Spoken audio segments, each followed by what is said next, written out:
Hello दोस्तों, आज हम लोग इस वीडियो में पढ़ेंगे कि फ़ेल किसे कहते हैं। तो फ़ेल यानी कि काम, फ़ेल यानी कि काम, और फ़ेल को ही हम वर्ब कहते हैं। फ़ेल को ही हम वर्ब कहते हैं।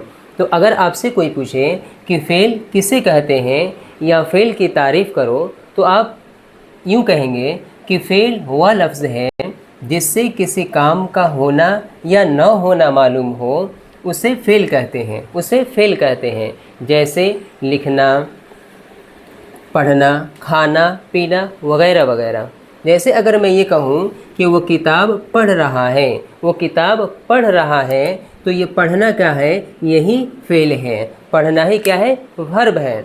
ऐसा ही अगर मैं ये कहूँ कि वो खाना नहीं खा रहा है, वो खाना नहीं खा रहा है, जैसे कि मैं पहले बताया था कि फ़ेल जिससे किसी काम का होना या न होना मालूम हो, उसे फ़ेल कहते हैं। तो यहाँ मालूम हो रहा है कि वो किताब पढ़ रहा है, और यहाँ पे वो खाना नहीं खा रहा है, नहीं खा रहा है, फिर भी ये भी क्या होगा? ये भी फ़ेल ही होगा, यानी कि वर्ब होगा। तो वो किताब पढ़ रहा है, पढ़ना क्या है? फ़ेल है।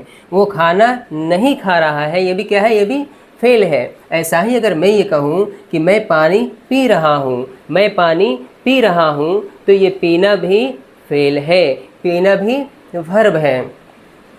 तो बस हम इतना जानेंगे कि फ़ेल यानी कि काम, फ़ेल मीन्स काम होता है, और फ़ेल में ज़माने भी होते हैं, जिसको हम लोग नेक्स्ट वीडियो में जानेंगे। जब तक के लिए बाय बाय।